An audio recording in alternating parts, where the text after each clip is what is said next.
Tuto comment renforcer les câbles moteurs de la Ninebot G30 Max, la G30E2, la G30LP, la G30P, la G30D, etc. Vous l'aurez compris, toutes les Ninebot G30 Max, vous allez avoir une solution pour renforcer les câbles moteurs et d'autres petites astuces dans cette vidéo. Donc reste bien jusqu'à la fin. Salut à toi et bienvenue sur la chaîne Trotte en Provence. Si mon contenu te plaît, n'hésite pas à mettre le gros pouce bleu qui fait plaisir et abonne-toi à la chaîne pour ne rien rater des prochaines vidéos. Et si c'est déjà fait, je t'en remercie. Tu retrouveras tous les équipements de sécurité dans la description de cette vidéo, des accessoires pour la Ninebot et surtout plein de pièces détachées et les consommables comme les pneus, la carte mère et tout un tas de pièces, des suspensions, des batteries externes, tout ce que tu voudras, tu le retrouveras dans la description de cette vidéo.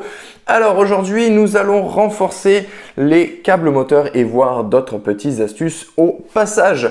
Donc ici, ce sont les 3 câbles moteurs avec les 3 phases. Oui, en effet, ces câbles-là ont tendance à surchauffer car c'est des connectiques et les connectiques, ça empêche un peu le courant de passer et c'est comme les tuyaux d'eau, ça chauffe quand le courant est limité.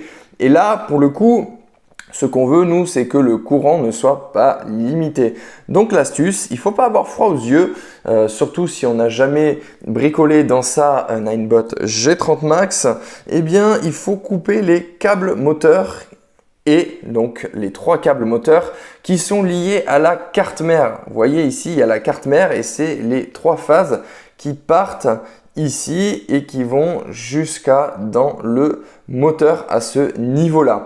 Et il y a beaucoup de courant qui passe puisqu'il y a la batterie qui est ici, ça passe dans la carte mère et après c'est injecté dans le moteur. Donc la petite astuce, comme vous le constatez, c'est de découper et de souder entre les câbles. Et oui, donc là, je vous ai mis les 3 étapes à faire pour pouvoir renforcer les câbles moteurs pour éviter que ça fonde parce que si vous débridez votre Ninebot G30 Max qui n'est pas autorisé sur route ouverte, je vous le rappelle, autorisé que sur terrain privé, si vous l'avez débridé, en effet, les câbles vont fondre et chauffer parce qu'il y a des connectiques en plastique. Alors, c'est pas obligatoire que ça fonde à chaque fois, mais même d'origine, il est possible que ça fonde selon si vous avez beaucoup de montées ou pas dans vos parcours. Donc, première étape, couper les fils. Donc, couper le fil tout simplement de chaque côté et enlever les 2 connectiques. Quand vous avez enlevé les 2 connectiques, il faut dénuder et mettre un peu ensemble les câbles. Donc les brins, il faut mettre les brins ensemble et après, comme vous le voyez ici, il faut bien souder ensemble. Donc souder avec un fer à souder comme ceci, donc mettre pas mal de température, donc quasiment jusqu'à 400 degrés pour bien faire fondre l'étain. Donc l'étain qui est ici, vous pouvez prendre de l'étain classique, mais plus vous prenez un étain de bonne qualité, mieux c'est. Et étape numéro 2, donc moi ce que je vous conseille, c'est d'isoler donc la connectique que vous avez fabriquée, la jonction des deux, la soudure, avec un câble, donc un scotch isolant et thermique à la fois. Donc ce scotch il est isolant, donc isole des ondes magnétiques et de l'électricité et donc également isolant au niveau de la température, ce qui va permettre que quand ça chauffe, ça ne chauffe pas en extérieur, la chaleur reste à l'intérieur et elle n'est pas propagée. Et troisième étape, mettre de la thermo rétractable pour encore mieux protéger tout cela et empêcher le scotch de partir.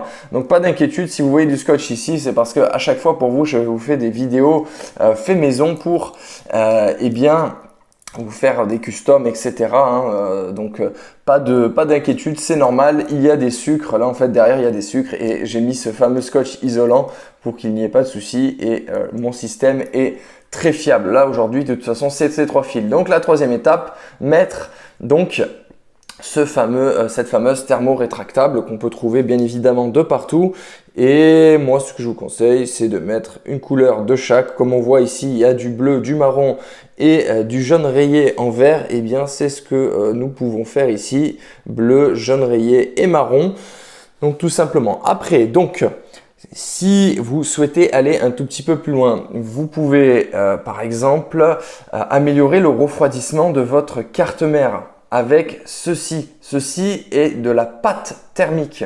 Cette pâte thermique, si vous en mettez un peu à droite, à gauche sur votre carte mère, ça va améliorer donc le refroidissement parce que cette pâte thermique dissipe la chaleur. Donc ça, c'est une très bonne chose. Et également, alors là, ça va être compliqué sur ce modèle, mais il existe aussi du pad. Donc pas de la pâte, mais du pad thermique. Et le pad thermique, normalement, c'est fait pour les composants, pour isoler en chaleur aussi au niveau des MOSFET qui est à l'intérieur. On ne les voit pas car ils sont cachés au fond et il y a une sorte de colle sur toute la partie de la carte mère.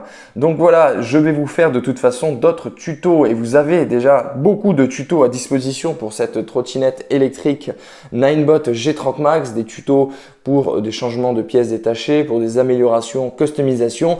Donc vous savez, je reste très actif au sujet de cette trottinette électrique. Donc n'hésitez pas à me demander en commentaire si vous avez des questions à checker pour aller vers la boutique qui vous proposera toutes les pièces détachées et les pièces custom. Donc tout ça aussi, c'est dans la description juste en dessous de la vidéo. Si cette vidéo vous a plu, mettez le magnifique pouce bleu que vous savez faire et bien évidemment, abonnez-vous pour ne rien rater les prochaines vidéos. Merci à tous ceux qui sont déjà abonnés et moi, je vous dis à très bientôt pour de nouvelles vidéos sur la chaîne Trott en Provence. Bye bye.